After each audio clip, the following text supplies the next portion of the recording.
Friends அனைவருக்கும் வணக்கம். இன்னைக்கு திருப்பி வந்து பாத்தீங்கன்னா அந்த திருநூற்று பச்சளை செடி இருக்குங்களா, அதில் உள்ள விதை எல்லாத்தையும் கட் பண்ணி எடுத்தாச்சு. அடிக்கிற வெயிலுக்கு வந்து பாத்தீங்கன்னா எல்லாம் காஞ்சி சருகாய் விதையெல்லாம் கீழே கொட்ட ஆரம்பிச்சிருச்சு. அப்புறம் எங்க வீட்டுக்காட்ட எங்க அதெல்லாம் கட் பண்ணி கொடுங்க, இதில் உள்ள விதை எல்லாத்தையும் இன்னைக்கு எடுத்துறேன் அப்படின்னு அப்புறம் எங்க வீட்டுக்கார எல்லாம் கட் பண்ணி கொடுத்தாங்க. நல்லா காஞ்சதுக்கு அதுக்கும் பாத்தீங்கன்னா நல்லா கையில வச்சு இப்படி தேய்ச்சாலே போதும், விதையெல்லாம் நல்லா சூப்பரா கொட்ட ஆரம்பிச்சிருச்சு. அப்புறம் இதில் உள்ள குச்சியை கூட பாத்தீங்கன்னா வேஸ்ட் பண்ண மாட்டேன், அதை நல்லா திருப்பி இன்னும் ஒரு 2 நாள் காய வச்சுட்டு நல்லா பொடி பண்ணி பஞ்சகவிய சாம்பிராணிக்கு வந்து யூஸ் பண்ணிக்குவேன். சாம்பிராணி அவ்வளோ வாசமா இருக்குங்க. இந்த செடியில உள்ள இலை குச்சி விதை எதுவுமே வந்து பாத்தீங்கன்னா நம்மளுக்கு வேஸ்ட் ஆகாது, எல்லாமே நம்மளுக்கு வந்து பயன்படும். அப்புறம் புடைச்சு சுத்தம் பண்ணதுக்கு அப்புறம் நம்மளுக்கு இந்த அளவுக்கு வந்து விதை வந்து கிடைச்சிருக்குங்க. இதுதாங்க வந்து சப்ஜா சீட்ஸ். நல்லா சூப்பரா இருக்கும், அப்படியே ஜூஸ்ல எல்லாம் போட்டு குடிக்கும் போது அவ்வளவு வாசமா இருக்கும். நல்லா சூப்பரா விதை எல்லாத்தையும் எடுத்து வச்சாச்சு.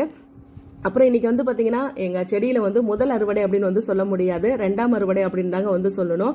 ஏன்னா முதல் அறுவடை வந்து பாத்தீங்கன்னா கொஞ்சம் அசால்ட்டா வந்து இருந்துட்டோம், சரி வராது அப்படின்னு நினைச்சோம். ஏன்னா வெயிலுக்கெல்லாம் பாத்தீங்கன்னா இவர் எப்ப வராரு எப்ப வருவாரு அப்படின்லாம் நம்மளுக்கு தெரியாது. ஆனா கரெக்டா அவர் வர வேண்டிய நேரத்துல வந்து அவருக்கு தேவையானதை அவர் வந்து அறுத்துட்டு போயிருவாரு. யாரு நம்ம அனுமாருதாங்க. அசால்ட்டா இருந்ததுனால 3 பீக்கங்க வந்து போச்சு. அதுக்கப்புறம் இந்த ஒரு பீக்கங்க வந்து காப்பாத்தலாம் அப்படின்னு சொல்லிட்டு எங்க வீட்டுக்காரர் அதை வந்து மட்டக்கிட்டை எல்லாம் போட்டு பாதுகாப்பு பண்ணி இன்னைக்கு வந்து ஒரு பீக்கங்க வந்து அறுவடை பண்ணியாச்சு.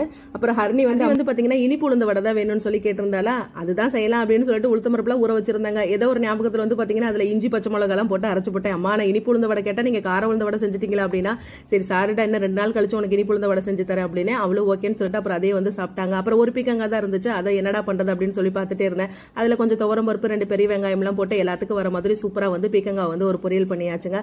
அப்புறம் வெங்காய வடகம் இருந்துச்சு, அப்புறம் வந்து சிவப்பரிசி வடகம் வந்து இருந்துச்சு, அதையும் போட்டு பொரிச்சாச்சுங்க. இன்னைக்கு இதான் எங்க வீட்டுல சாப்பாடு, சாதம் பீக்கங்கா பொரியல் அப்புறம் வடகம். இந்த வீடியோ